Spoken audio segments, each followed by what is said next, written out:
Hey, good evening, everybody. Uneducated economist. Hey, check this out. My Look what my family got me. All right. Let me know down in the comments if you would buy something like this. All right. So anyway, thought I'd come out this evening and talk a little bit about a few articles that I came across this over the week here, and they're nothing like really fancy and special, but they caught my interest, so I thought maybe you guys might find them interesting too. So the first one, the National Association of Realtors put out their report today, and housing down 0.7%, the sales, right? And they were expecting a 0.5% increase, and they actually got a 0.7% negative on that. And this is down 7.7 over the year over year from November. So yeah, things don't look good in the housing market. Things are still down, but that kind of makes sense, with the interest rates going up. And even though like mortgage rates kind of dropped there a little bit, it's still like I kind of think to myself is like who is a major purchaser of houses right now? And a lot of them are just these speculators, people who are looking to buy for investment purposes. And if you think about it, if you're trying to buy a house now thinking that you're going to flip it here in a couple of months, and even if you do home improvements to it, but the people you are flipping it to are going to end up having a higher interest rate on their home loan, then that room for margin for profit, that profit margin, it shrinks. There's not as much room in there. So yeah, it's kind of it makes sense that a lot of people, even though the interest rates have dropped a little bit, people are still leery about buying a house right now, considering that if they're going to sell it here in the near future, the people who are they're going to be selling it to are probably going to end up paying a higher interest rate for it. What else did I find here? CNBC. This one came out a couple of months ago. It was October 19th, but I still found it quite interesting. And the title of this one was 67% of workers earning over $100,000 see themselves quitting their job in the next 6 months. And that just blew me away. I was thinking to myself, I was like, man, if I ever had a $100,000 a year job, I'd feel like I was in it, right? And then, of course, I guess if you live down in San Francisco or something like that, San Francisco or LA, $100,000 a year probably isn't that much money. But but yeah, and the reason why they said they're doing it is because it's easier to get a raise in pay to quit your job and find another job that has higher pay to it than it is to try and get a increase out of your current employer of the potential increase that you could get by switching over to another job. And 67% of people feel this way, and it's just like it just blew me away because I remember like when it was hard to get a job, like there was no jobs out there, and if you could find any job at all, you were stoked about it. So, you know, thinking like 67% of the people who make over $100,000 a year are planning on quitting their job is just this shocked the heck out of me. Anyway, I found that one kind of interesting. Moving on here, this one I have to give this one out to one of our subscribers, Robert S. Thank you for the shout out on this one.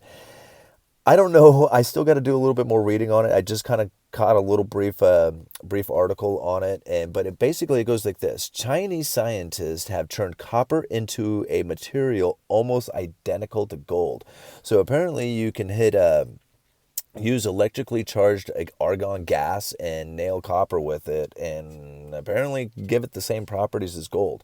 I would imagine that the conductivity for electricity and stuff like that would be somewhat similar to it, but is what they're referring to as far as the similarities to it. But I found that quite interesting that these scientists were able to convert copper into something that kind of resembles that of gold. Anyway, moving on here. Wall Street. Wall Street Journal put out an article that I thought was somewhat interesting on it as well. Again, this one it was dated today, December 28th.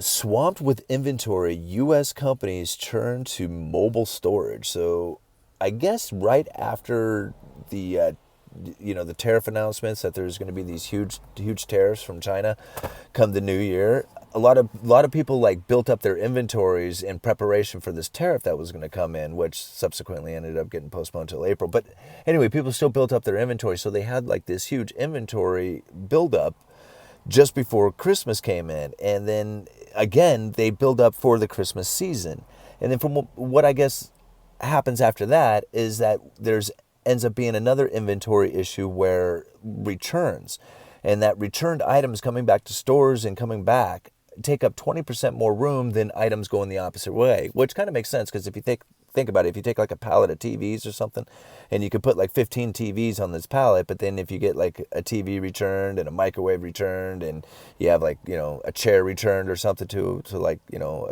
store or something, you can't put all these things like on the same pallet in the same space as you could, like, 15 TVs. Anyway, so return items take up a lot more space. And what these companies and stores have done to help alleviate the storage is they're actually renting out semi-trucks, right? The trailers from semi-trucks, and they're using them as storage units. And they're also using shipping containers. And so I found this quite interesting, that that there's a lot of these trucking companies who have found that if they can actually, like, not even use their trailers for shipping. They don't even have to do anything. They just take them over to the store, they park them there, and then they rent them out. And so this is like turned into a pretty decent little business for a lot of these trucking companies who have, like, maybe excess trailers that they're not using, or just, simply just renting them out because it's, like, easy money. So anyway, I found that one kind of interesting. I'll post the links to all these articles in the description below. Thank you very much, everybody. Let me know what you think of the shirt. If this is something that you guys would purchase, we can work on doing something like that. Thank you very much. I love all the descriptions you guys, or the subscriptions you guys have been doing. The thumbs up, the great comments. You guys are a great community, and I really appreciate it. So, good evening, and we'll talk to you later.